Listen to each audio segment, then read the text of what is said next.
You are the one Joshua Graham sent to us. Blessings of the Father in the cave on you. Daniel is waiting for you.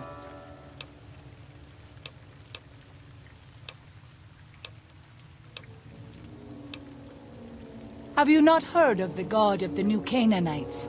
He is our protector and our judge. He helped our ancestors find their place here in Zion. He gave us many gifts, but we are not to seek him out. His caves are forbidden to us. Those who seek them out are taken from us.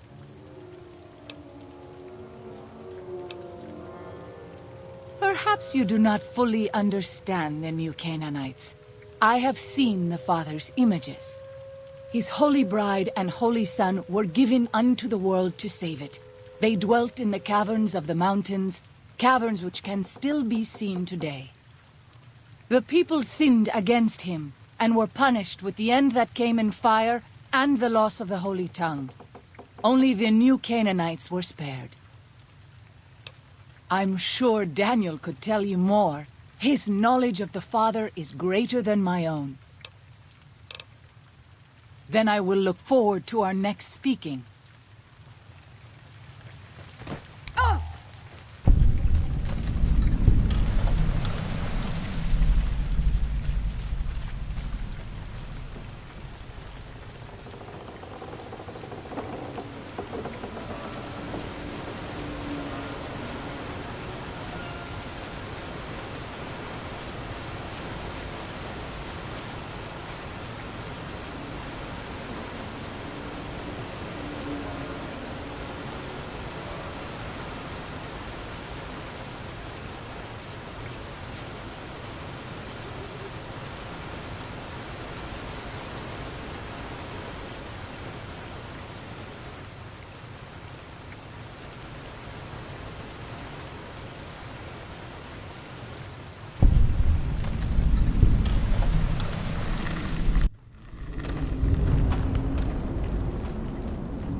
Oh, that's it.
Katubio, Nayu.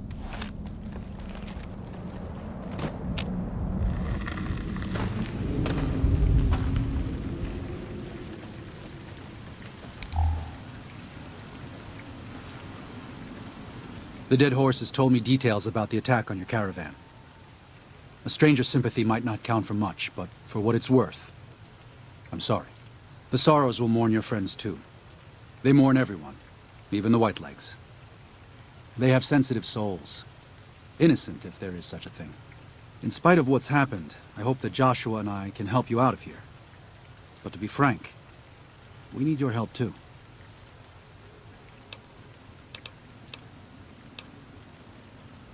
There's an old saying that goes, if you want peace, get ready for war. You've got me figured half right. I'll shoot dead any white leg that tries to creep into this camp. But it's only to protect the Sorrows. The Lord helps those who help themselves. But the Sorrows don't know how. Joshua and I do. Since I got them into this mess, I need to get them out.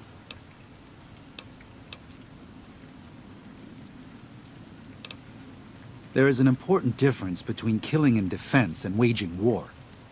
Even a Gentile like you should know that. Joshua is a living Bible of all mankind's miseries of war. The debt he has levied through his actions, he repays every day. He is a monument both to God's unending forgiveness and to humanity's unfathomable capacity for cruelty. It's written on every inch of his body. When you look at him, do you only see a man of God? Beneath those bandages, he is burned flesh. As he burns, so does he consume everyone around him. Joshua wants to fight because the Whitelegs have stoked the naked flame inside of him. You see the light, but do not yet feel the heat. I can pray that you never will. But it isn't up to me, and it isn't up to God. It's up to Joshua.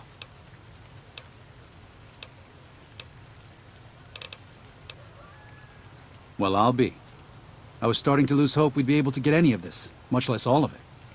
Tribals are smart, but, well, they're ignorant. Letting go of a taboo is difficult for them. So I knew it would have to be one of us. Turns out all it took was a Gentile, or, no offense. These supplies are a godsend. But if we're going to evacuate Zion without drawing more white-leg attention, I need you to go back into the valley. Specifically, I need you to scout out some locations for whitelegs and try to recover a map of Grand Staircase, a wilderness area to the east. There's also the matter of the roads. We're going to be heading out of the east side of the park, but I'm not sure the way is clear. I appreciate the enthusiasm. There aren't a lot of people in the wasteland with kindness to spare for anyone who isn't kin. Since you've been poking around the valley, you might see more activity from the Whitelegs. One of the Sorrow's hunters, Waking Cloud, has volunteered to help guide you through the valley. She has a special talent for staying out of sight. After this, it's just a matter of getting everyone out of here safe and sound. And hopefully, you can head back to the Mojave without any more trouble.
Daniel said that I was to travel with you until you have completed your scouting. Is this pleasing to you?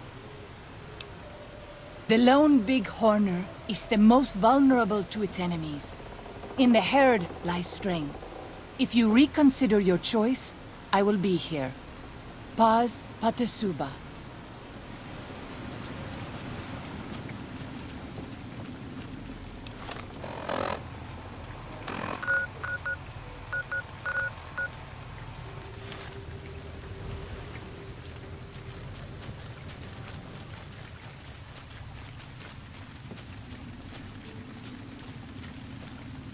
By the rivers of Babylon there we sat down.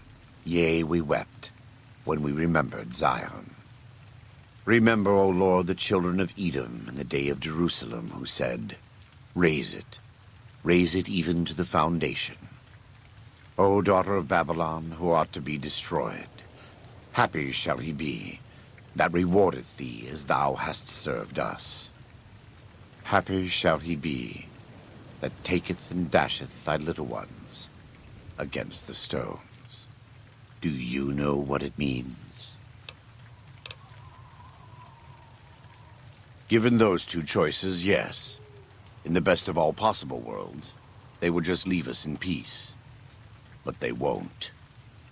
I don't enjoy killing, but when done righteously, it's just a chore, like any other. Practiced hands make for short work. And the good Lord knows there's much to be done here.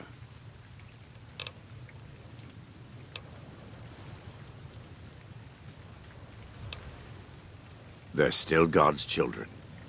But if they turn against their brothers and sisters, won't listen to reason, if they pollute the Lord's temples on earth, like Zion, who are we to stand by and let them continue?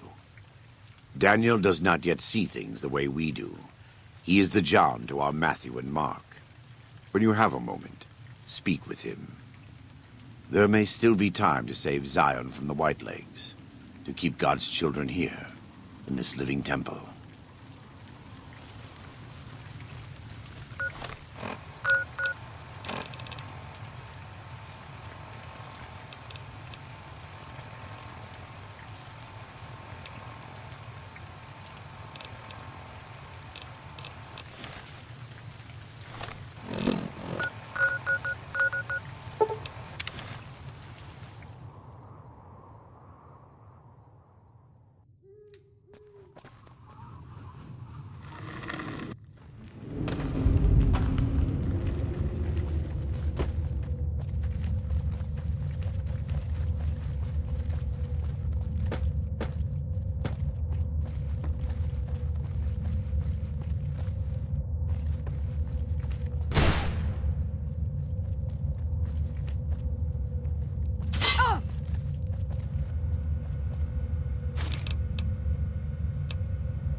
Shoah.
Oh, that's it.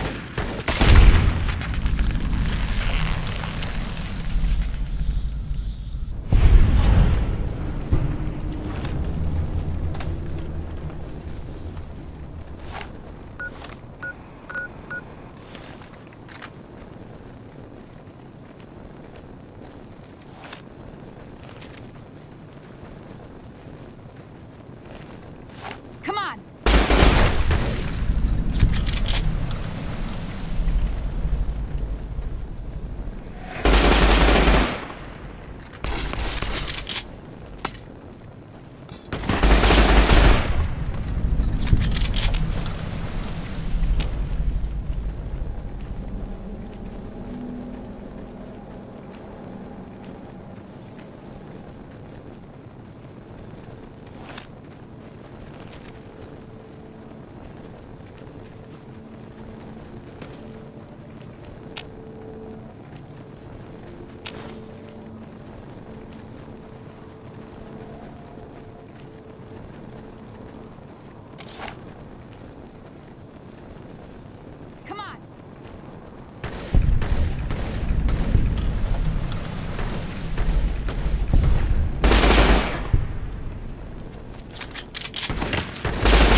I'm glad to see you're still with us.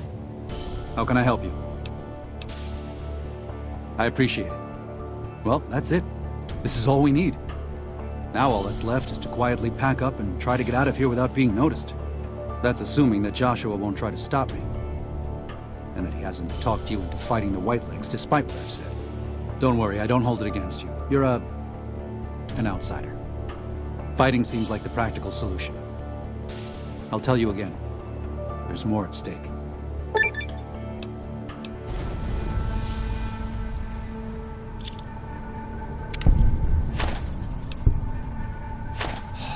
No. Why? Why? Haven't you seen enough of what's going on here to see that the Sorrows don't need to butcher the Whitelegs for a piece of land? What Joshua wants is more than an attack. He wants a slaughter. And he needs more than you and the dead horses to do it. The Sorrows can't be pushed into this. You and Joshua don't have the right to force them into it. Please, consider what I'm saying.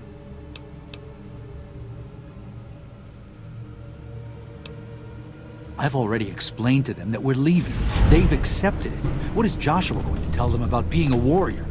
What are you going to tell them about how to live with themselves after they got lost in the moment, killed someone who didn't deserve to die? Or does that not matter? Is that just an acceptable consequence if it means holding on to this valley? Maybe there is no place left in this world for mercy. But even if it tramples me into the dust, I will never accept it. And I will never condone it. Joshua must be waiting for you. I'll stay here with the others as I told them I would.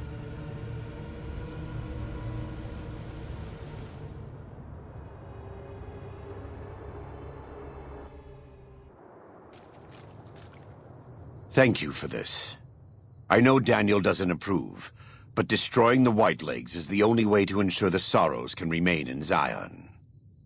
You and I will lead a group of Dead Horse warriors and Sorrows hunters into 3 Marys from this position. Our objective is to find the Whitelegs leader, Salt Upon Wounds, and prevent him from fleeing. Show no quarter to the Whitelegs we come across. Make no mistake about why we are here. This is an extermination. God be with you.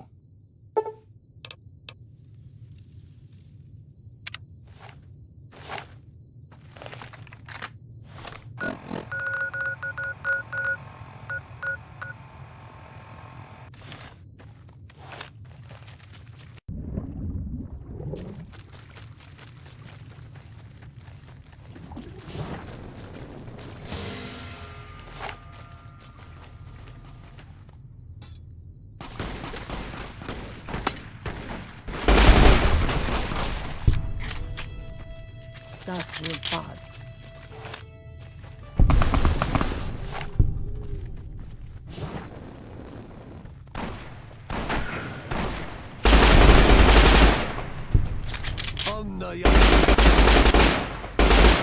Prepare to meet your maker.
prepare to meet your maker.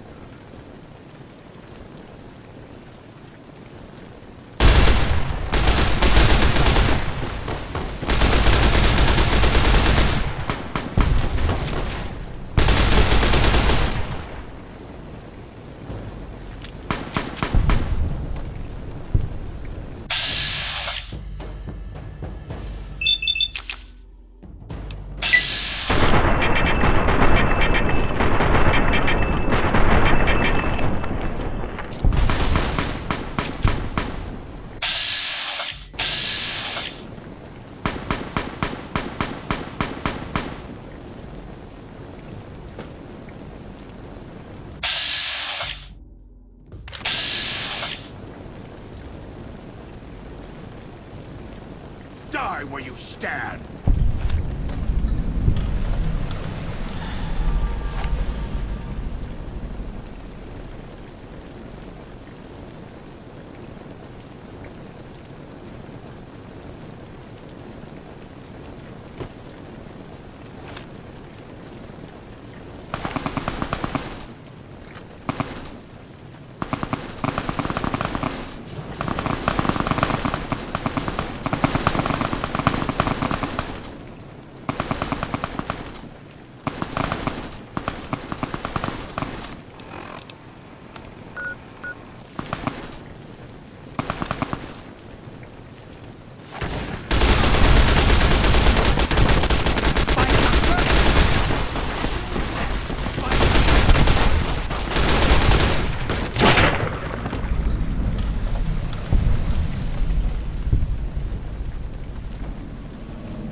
Die where you stand!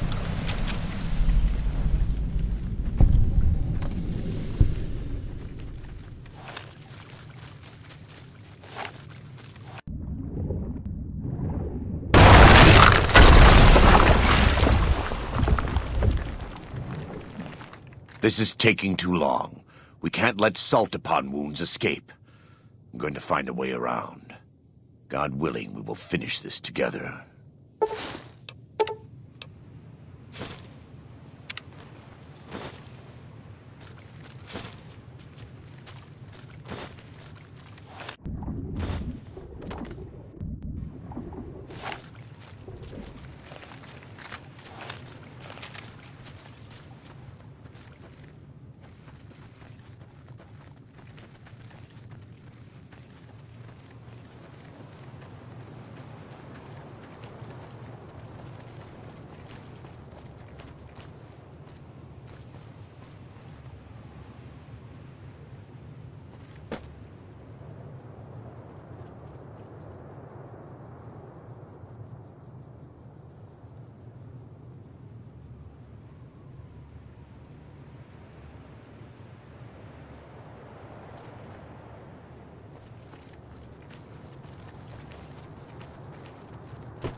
father.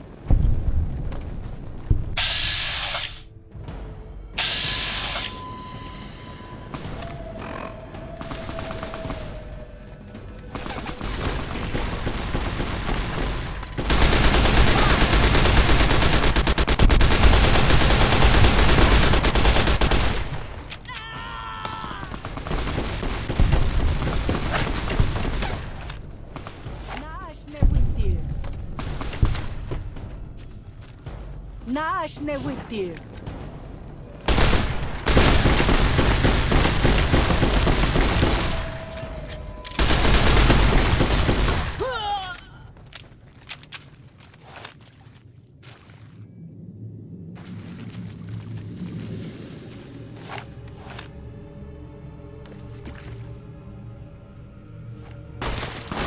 We warned you at Syracuse, and you persisted. You took advantage of us at New Canaan to drive us out. And like the dogs of Caesar you are, you followed us to Zion. And now you stand on holy ground, a temple to God's glory on earth. The only use for an animal in our temple is sacrifice. Kale wachene conserva o. You understand me, don't you? Don't you? Outman. Kunaman mad.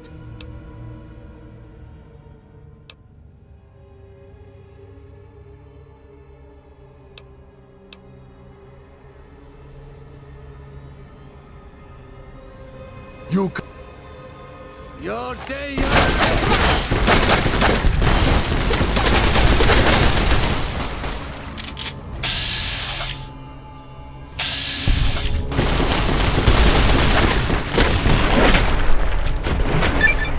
It's the same end he would have met if he had died on his knees. But I suppose this was for the sake of the dead horses and sorrows. Still, thanks to your help and the grace of God, the Whitelegs won't be troubling Zion anymore. Let's go find Daniel. Tomorrow we'll be here soon enough, and there is much to do.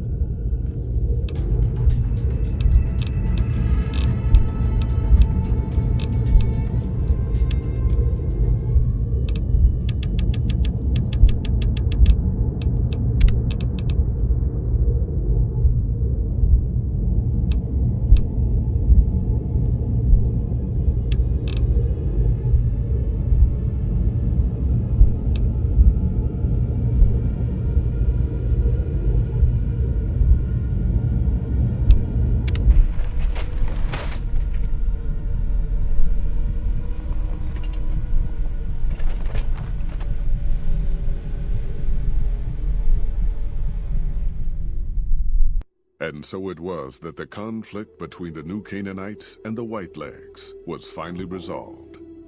The courier's involvement had tipped the scale, shifting the fragile...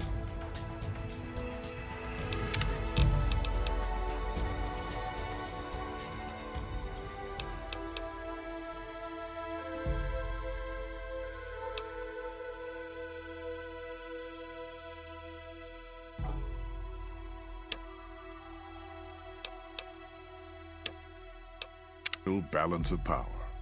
Despite their defeat at Three Marys and the death of their war chief, the Whitelegs were determined to pursue the other New Canaanites. But when they finally tracked down their prey in Colorado, they discovered the tables had been turned. The Whitelegs who survived the New Canaanites' ambushes were hunted down by dead horses before they could reach the safety of the Great Salt Lake. When word of the Whitelegs' diminished numbers reached the 80s tribe, war was declared. And by year's end, the Whitelegs had been wiped out. The Sorrows fought beside Joshua Graham and the dead horses, eradicating the threat the Whitelegs posed to Zion. When the courier and Joshua Graham felled Salt upon wounds, their victory was celebrated with a great feast. The Sorrows' transformation from a peaceful, timid tribe into a proud and warlike people broke Daniel's heart. He tried to take solace in the knowledge that they would remain in Zion, but it was a small comfort. The Sorrows' innocence was lost. Having helped eradicate the Whitelegs from Zion, the Dead Horses returned to Dead Horse Point in triumph. They remained neutral toward the Sorrows, but as years went on, there were periods of competitive friction, even violence between the tribes. The new Canaanites, Daniel especially, intervened regularly as mediators, but found it difficult to reconcile the tribes' conflicts. The defeat of the Whitelegs in Zion marked a turning point in the fortunes of the Happy Trails Caravan Company. Every 2 months, the caravan met with the new Canaanites in Zion Valley to trade. Happy Trails soon returned to prosperity. The vigilance of the Sorrows and Dead Horses in defending southwestern Utah, initially startling to Happy Trails caravans, soon proved a blessing. The tribes united against the 80s, driving them back from Highway 50, and thus opening yet another trading route for Happy Trails caravans. Though the courier had stopped Joshua Graham from executing Salt upon Wounds, the war chief still fell in battle. The Whitelegs defeated at Three Marys. Joshua led the Sorrows and Dead Horses in tending to their comrades and burning the corpses of their foes. He continued to advocate militant opposition to the enemies of New Canaan and showed little quarter to those he fought. And yet he was changed. He no longer reveled in the brutality and cruelty for which he had been known in his former life. His inner demons, if not extinguished, were at the least appeased. For years after the defeat of the Whitelegs, Daniel did his best to minister to the Sorrows' spiritual needs. Try as he might, he could not hold back the tribe's increasing militancy and reverence of Joshua Graham. Demoralized, he returned to his family and Dead Horse Point. His failures haunted him for the rest of his days. And with that, the courier walked out of the history of the tribes of Zion and back to the gathering storm of the Mojave Wasteland.